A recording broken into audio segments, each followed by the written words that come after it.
setup today. I saw you tweeting something this morning about maybe Evan Ferguson potentially coming to Tottenham. Do you back that? Oh, listen, I've been saying that for me. I've said it's almost like a wish. I don't think it's a realistic option. I know he's on bench today, but I think they've got him down as like the future for the next 2 or 3 years at least. But I've said it at Tottenham in terms of profile, what I think he could grow into.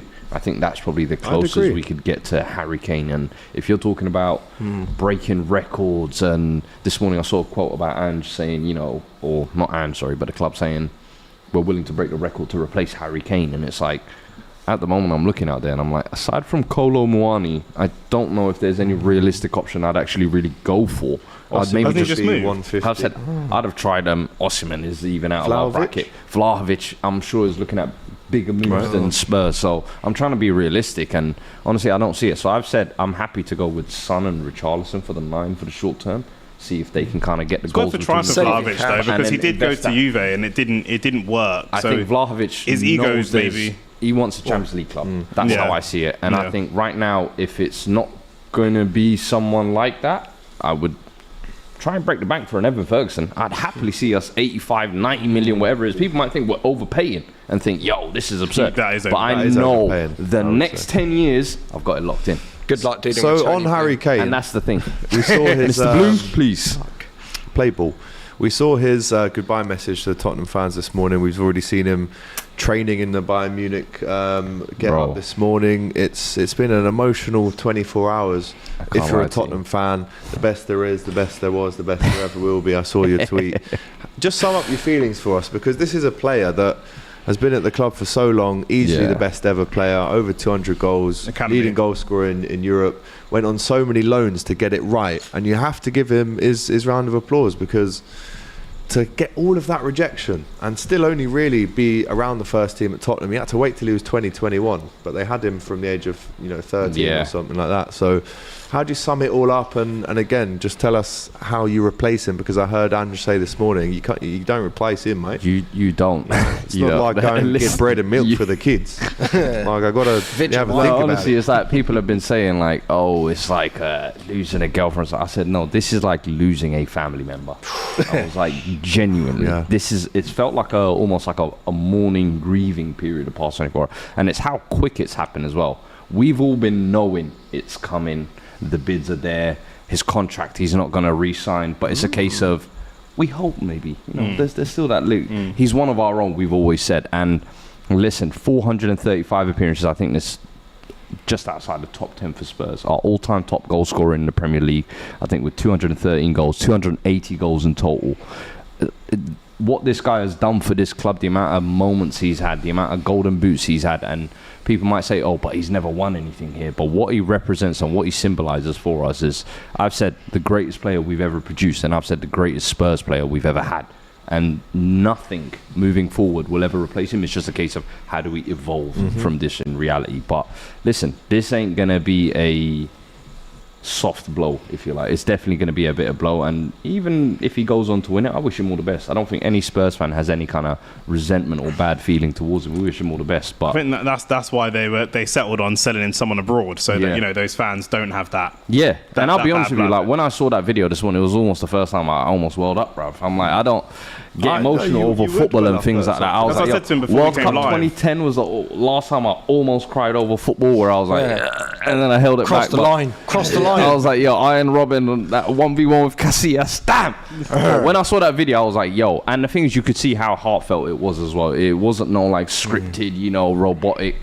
I was like, yo, this dude really cares. So listen, it's a gutting move. It's not going to be an easy one to get over. I know there's some Spurs fans who are like, yeah, we should be looking at this. I'm like, bro, let me mourn. Give me 24 hours to process this at least, bro. Like, I don't even want to think about what's next.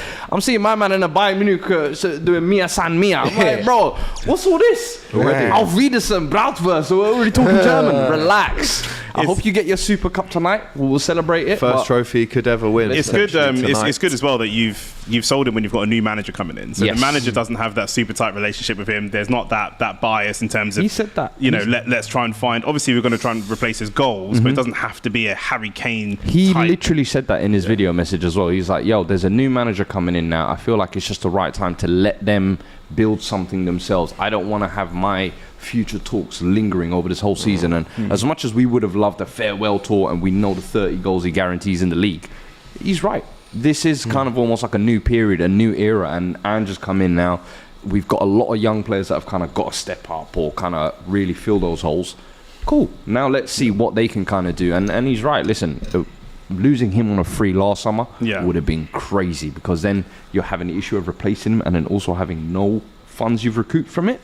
At least now then the fans would be bitter watching him win things and stuff like that. Yeah. I wouldn't have been surprised if he did that, though, considering the Spurs board denied him his Man City move last year. For him to just say, you know what, I don't fancy Germany, I want you to get nothing type of thing. But listen, he's done us one, and slightly this to be successful now. This whole Haaland at City thing is really Daniel Levy's fault. He has brought this on us, because they could have just given him Kane. He'd have been there for 3 or 4 years, and then that was it. But now we've got to deal with this beast because of that. And I think all of us can look at players that have left, maybe not Lampard at Chelsea or like a Rooney at United. They left when they were getting a bit older, but your star man leaving in his prime, you know, like I said to you off camera, that's Henry leaving for us. Okay, minus trophies and stuff, but that's Henry going to Barca. You all have your versions that way. It's like, you know what I mean? That's, you know, it's so difficult, so tough, and the whole club starts to look different. Couple more questions for Fuad that I've got here for you. Southampton now 2-1 up. At home to Norwich. Got a turnaround. That is Adam Armstrong after 21 minutes scoring with a penalty. West Brom are also now 1-0 up at home to the Swans at the Hawthorns. They're all the goals for you in Championship. Now with Kane gone, have your expectations for the season changed at all? Just slightly, to be fair. I think where I was maybe a little bit more optimistic, kind of thinking, you know what, everyone's kind of ruled us out. I've got very low expectations, but what we might do is we might just slowly build something in the background, and Ange can maybe nick a Europa League spot, maybe that 5th Champions League spot. Because one thing I always realise with the Champions League places, it's never cut and dry as it is. It's always one big chaos and almost the best of the worst qualifiers. So if we're going into the season with 1 game a week with Harry Kane there, Harry Kane always gives you a chance. I always feel like in any game, no matter what. With him gone now, I think it's just a little bit too much to do. I think now if we kind of top 7 is kind of like, for me, the best we can do, in all honesty. I think I'm looking at an 8th, 9th position this year. But what I've said this year is almost like a free hit. I think going into this year, we've got no European football, a new manager coming in. We need to build a culture, a style. It's almost like what you lot were doing a few years ago, starting a process. This has to be a new process. We've said we wanted a new manager. We got our new manager. Kane has gone now. This is a rebuild period. So another goal at St Mary's. 2-2 now. And Gabriel Sara on the 23rd minute has equalised for Norwich. Is there a way, in any way, that Tottenham actually improve without Harry Kane in terms of the style? It was always going to happen one day. You know, you might as well prepare for it now. Rangers now 2-0 up at home, by the way, to Livingston. But this question's a little bit annoying, and I'll say this. You know why? Because the last couple of years we've had managers who've wanted to play win now football, and we've been in that situation of let's win now, let's get a trophy now, and he's been kind of almost like the shining light that's kept it going within that. Sometimes when we've had no creativity in midfield, he's been the sole creative force. Finished top assister and top goal scorer in the same season. The amount of goals he bagged for us, he was our only goal scorer at points last year. So it's a case of, if the football improves now, that's not to say, Kane was holding it back from being good. No, it's a case of now there's a new manager, it's a new style. So that's why that question kind of irks me a little bit. It's like, no, it's a whole different thing now. So of course the football's going to improve without him there, but how could it get any worse than what it was the last couple of years? You know what I mean? If you guys take that step back, how will some of the players that are like not the star like Harry Kane, but some of the fringe stars, obviously the main star now would be Son, then you've got Richarlison. How do you think they will feel with taking that step back in the 7th or 8th? Because that's not necessarily what they went to Tottenham for. So for me, this is where I feel like Son, this is almost everything you've been waiting for. You've got your Golden Boot year. You've had your I'll be the Robin to your Batman years. Now you can take not only the armband, you can not only take the number 9 shirt, you can take the Golden Boot. The keys are yours essentially to lead this team. But then for him to do all of that to finish 8th. But here's the thing. Number. No, what do you mean? No. I just mean in the sense of the number 9 role. Okay. But then I'm looking at guys like Kulusevski, who dipped last year with injuries, with inconsistencies. You have to step up in production this year. Guys like Richarlison, where you were kind of a squad player last year, you're going to get a lot more minutes and a lot more consistency. I need to see that contribution. Also, from midfield, now we've got Maddison.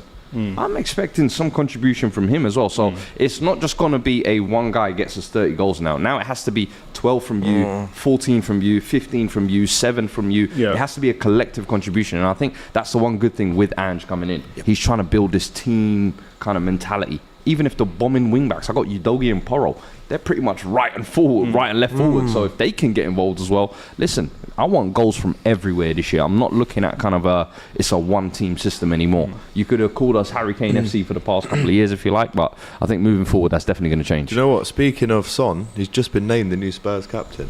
Officially. Officially. There you go.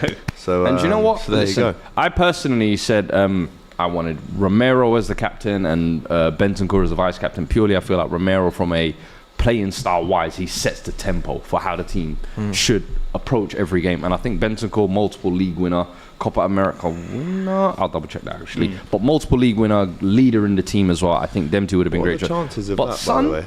I just think. How have you? Did you know that before you said that? No, it just makes David no Ornstein sense. I mean, because to be fair, I saw Dyer had unfollowed Tottenham and removed Spurs from his bio, and he would have been one of the other candidates. Right, so is that a reaction to that news? Possibly. Wow. I think it might be, we're not going to give you the armband. In fact, we're maybe looking to let you go, I hope.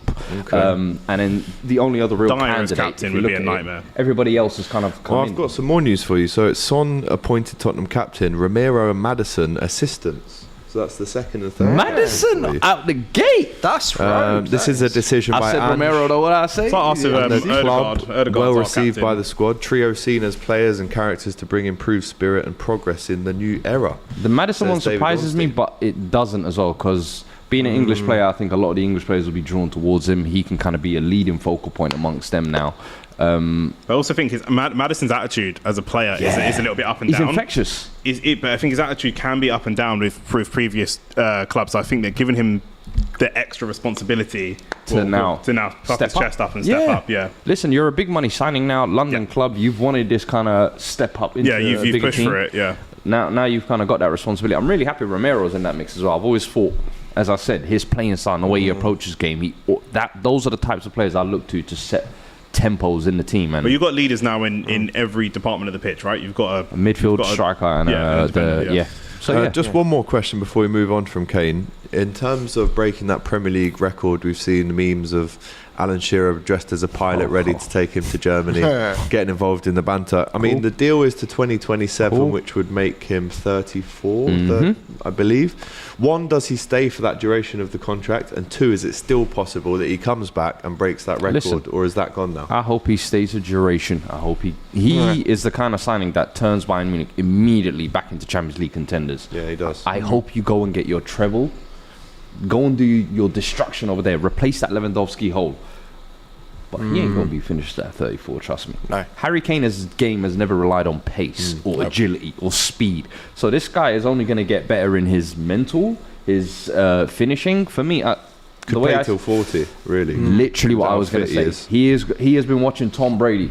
He is one of his close mates. Trust me, this guy is playing till 40. And trust me, Alan Shearer, your record will be broken. I promise you. For which team? It does not matter. But I hope it's with Spurs. Go and get your trophies. Come back. 47 goals away, so he'd probably need two seasons to break that record. maybe That's three it. if he's a long one. If he's older. That's two seasons at the volume if he's playing at that same level. That's I think 2 seasons starting. If he comes back, just get your 15, 12 for about 3 or 4 seasons. Just show that level.